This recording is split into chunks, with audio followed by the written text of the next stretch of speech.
Gentlemen, may I have your attention, please?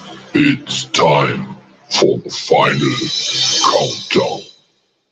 The show starts in 10, 9, 8, 7, 6, 5, 4, 3, 2, 1.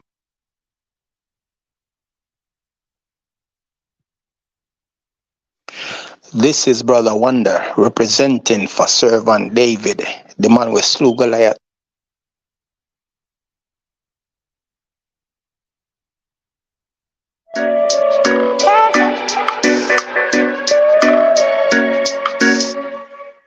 Well, blessed greetings each and every one of you. I want to welcome you all to the Servant David Show. And I, of course, I'm your host, Servant David. And each and every morning, I want to welcome you all here to come and check out early morning devotions from 5 a.m. to 9 a.m. And you don't know, so you can get Sabbath Saturdays, Music Monday, Games and More Tuesday, and we cannot ever leave out Health Awareness Wednesdays. And then you know we are to run on over to Comedy Thursday. Manners, love, and elevation to each and every one of you. I want to welcome you all. This is Servant David. And for daily updates, I invite you to subscribe, like, comment, and share.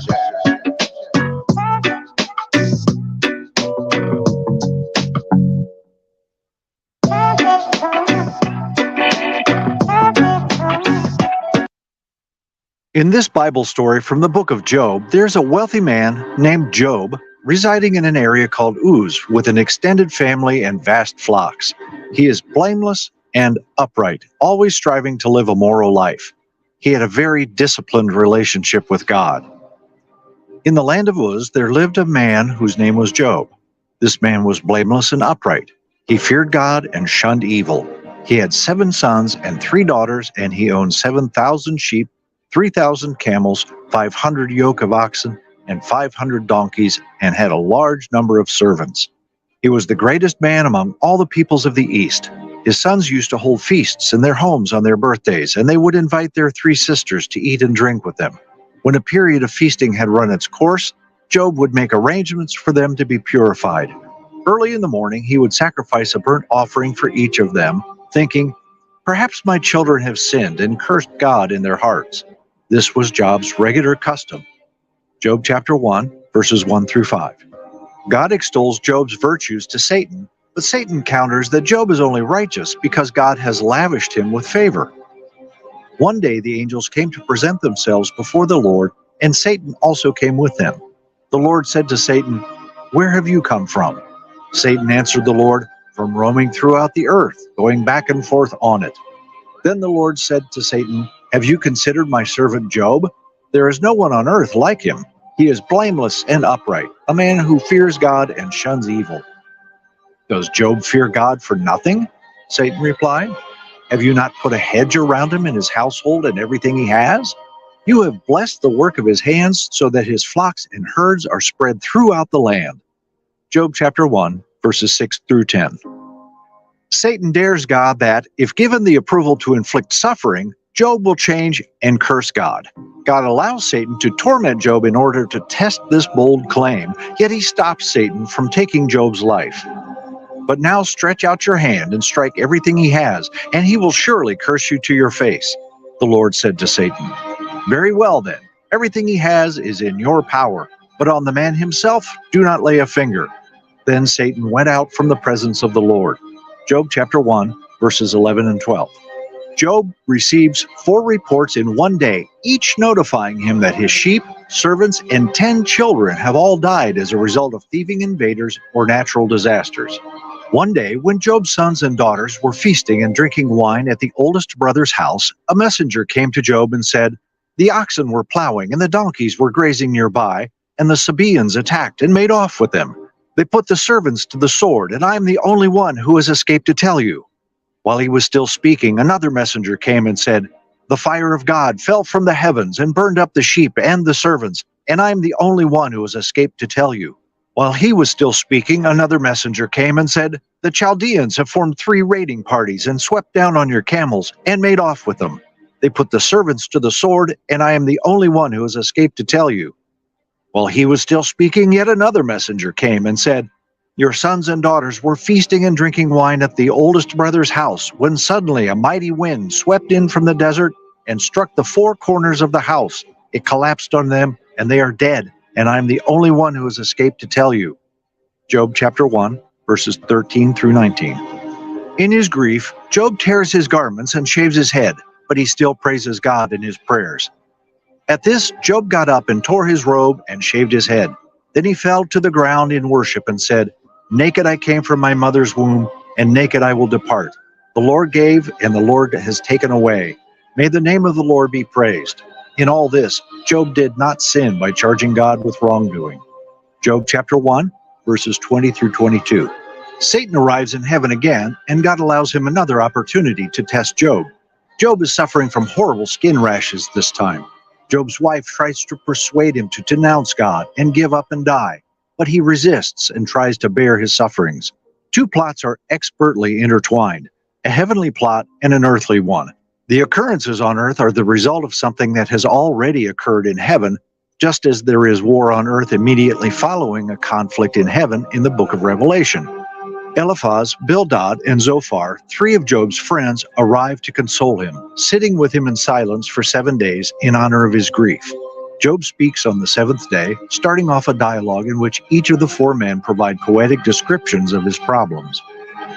Job curses his birthday, comparing life and death to light and darkness. He wishes he had never been born and that his birth had been veiled by darkness, feeling that life just adds to his agony. Eliphaz responds that Job, who has previously consoled others, now admits that he was never aware of their suffering. Eliphaz concludes that Job's pain must be due to some sin Job has acted, and he recommends Job to seek God's favor. Bildad and Zophar agree that Job must have performed evil to provoke God's justice and argue that he should attempt to manifest more innocent behavior. Bildad supposes that Job's children brought their deaths upon themselves. Worse, Zophar implies that whatever mistake Job has committed has earned him far greater pain than he has received. Job reacts to each of these remarks, becoming so angry that he calls his sympathizers worthless physicians who paint their help with lies. Job chapter 13, verses 1 through 4. My ears have heard and understood it. What you know, I also know. I am not inferior to you, but I desire to speak to the Almighty and to argue my case with God. You, however, smear me with lies. You are worthless physicians, all of you. He wonders why God evaluates people based on their actions when God can easily amend or pardon their actions. Job is perplexed as to how a human being may fully satisfy God's justice, given that God's ways are mysterious and beyond human comprehension. Furthermore, humans cannot possibly convince God with their words. God is not fooled, and Job admits that he doesn't even know himself well enough to defend his case before God. Job yearns for someone who can mediate between him and God, lest he be condemned to Sheol, the underworld. Job believes that in heaven there is a witness or redeemer who will attest to his integrity. Job chapter 19, verse 25. I know that my Redeemer lives, and that in the end he will stand on the earth. Job chapter 16, verse 19. Even now my witness is in heaven, my advocate is on high. The suffering shows too much for Job, and he turns bitter, anxious, and scared. He deplores the injustice that God lets evil people thrive while he and many other honest people suffer. Job wants to face God and protest, but cannot physically find God. He thinks that wisdom is hidden from mankind, but he resolves to pursue it by fearing God and avoiding evil. Eventually, God steps in. The Divine Dialogue. Round 1. The Creator. During his speeches, 36 times, Job asked God to speak with him. He has now received his wish. Both times when God speaks to Job, it occurs in the midst of a storm. There is such humor in the way that God addresses him. Job is reminded by God that he is the creator of everything. He runs through his awesome activity of creating and sustaining the world, asking Job whether he could match this work. He finishes by asking whether Job is in a position to judge, telling him that it is impertinent for Job to believe that God should explain himself to him. Job is made to feel very small. Eventually, Job replies, "I am unworthy. How can I reply to you? I put my hand over my mouth. I spoke once, but I have no answer. Twice, but I will say no more." Round 2, creatures. In the second round, God doesn't talk about himself as creator, but about 2 of his creatures. The discourse is full of humor once more. He asked Job for his thoughts on the hippopotamus, the behemoth, and the crocodile, Leviathan, as though these amazing beasts hold the answers to life's big issues. Job is being reminded that he can't understand God. He can't understand the animal world, never mind the moral world. So God's main point is, why are you attempting to dispute with me? Job responds that God is all-knowing and that no plan of his can be foiled. He now realizes that his questioning of God was totally inappropriate, and he despises himself and repents in dust and ashes. Although the encounter with God is humiliating for Job, the heart of his problem is dealt with, for he is back in touch with God again. The dialogue provides a magnificent, if unexpected, climax to the book. The epilogue. The text shifts from poetry to prose as Job accepts that he should not blame God for his dealings with him.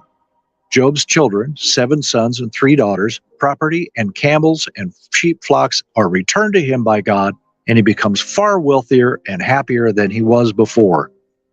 As God's servant, he is vindicated. Job's 3 friends, on the other hand, are severely chastised by God. He says they have not spoken accurately about Job, which tells us that we shouldn't quote their speeches as if they were truth. The remarkable thing about God's 2 rounds with Job is that he still doesn't answer Job's inquiries, and he doesn't tell Job about his wager with Satan. Job didn't need to know what was going on in heaven because God had his reasons for permitting him to suffer. We must bear in mind one acute difference between a Jewish understanding of this book and a Christian one. The Jew of the Old Testament times was unable to see the problems of temporal life in the light of eternity. He felt that the justice of God must be seen in this life, since both good and bad people went to the same destination, Sheol, the place of shadowy existence where departed spirits slept. Christians, on the other hand, have a completely different viewpoint on current suffering. They view the greater vision of heaven in light of Christ's work. Suffering in this world pales in comparison to the life that awaits us in heaven. As a result, there are only hints of life after death throughout the book of Job. Job declares at one point that he will meet God after he dies, but this is not a recurring topic in the book, and he has no idea how this will happen. The book of Job has 2 plots. The divine plot. The book begins with the heavenly plot, God's meeting in heaven with Satan. Satan was an angel whose job was to report sins. He was God's counsel for the prosecution who traveled across the earth to report to God what human beings were like. By the time of Job, Satan had become so cynical that he couldn't believe anyone could love God for the sake of God. He believed that people only loved God for what he could provide them. So there is a debate between God and Satan, with Satan arguing this very point. God asks Satan whether he met Job when he visited the earth. Job loves him because he loves him, not because of any blessing he has received, God claims. Satan's response is cynical, arguing that if God were to take away Job's blessings, he would blaspheme God just like everyone else. As a result, the divine wager takes place. Tension is essential in any excellent drama. Job is unaware of the divine wager while the reader is. The test would be worthless if he knew. This encounter teaches us valuable truths about Satan. For starters, it suggests that he cannot be in 2 places at the same time. He is not endowed with God's omnipresence. The human plot. The dispute between Job and his companions takes up the most of the book. Why is Job suffering more than other people? Is the central question addressed. There are 2 points of view. A, the friends are certain that Job's suffering is due to his sin. B, Job is certain that he is not sinning and protests his innocence. The exchange is filled with suspense because the reader knows Job is accurate. The book's 2-plot structure reminds us that no one knows the complete picture when it comes to figuring out why people suffer. It must be tough to defend yourself when you are in such misery. Beyond the search for explanations, everyone is confronted with a larger question. Can I continue to believe in a good God when everything seems to be going wrong? The book of Job gives an answer to this question. What was Job's greatest pain? Clarifies the significance of this topic. Was it a physical confrontation? Was he covered in sores from head to toe, tired and exhausted, and in excruciating pain? Social? Because of his physical appearance and the fact that the local community was aware of his recent tragedy, he became a social outcast. People walked on the other side of the street rather than converse to him since he sat on the ash heap at the village's end. Even the teenagers laughed at him. Mental? He faced the mental pain of not knowing why these distressing things were happening to him, especially as there seemed to be nothing in his past to point to. Spiritual? His spiritual anguish was far worse than any other, as he felt cut off from God. He yelled out, pleading with him to locate him, speak with him, and even argue with him. This was the true, most excruciating ache. Suffering is much more agonizing if we believe God is far away and unconcerned. However, when Job was finally able to talk with God, things didn't go as planned. For Christians, the book of Job can be seen in the context of the New Testament. 1. God allowed Satan to bring about Jesus' death on the cross, with his own son asking the question, "My God, why?" As with Job, God didn't explain why. This argues that even the Son of God lost contact with the purpose for his suffering under the intensity of the crucifixion's torment. 2. The Christian understands that life continues beyond death. The problems of suffering do not have to be resolved in this life. It is interesting to note that in the Greek version of the book of Job, an extra verse has been added. And it is written that he, Job, will rise again with those whom the Lord raises up. 3. This hope of resurrection reminds us that there will be a final vindication of Job. Christians believe that Jesus will return to judge the living and the dead at the end of time. One day there will be a courtroom scene in which Jesus will sit as judge, and all the evil and pious people who have ever lived will stand before his throne to be judged according to their actions in the body. So everything Job wished for is about to become a reality. God's righteousness will be applied to the entire human race in a public vindication of justice. So I'm asking you, Father, keep us closer, keep serving David safe. Yeah, this is Prophet Paul, and I'm here listening to Servant David early morning devotion. To my problem, God is the solution.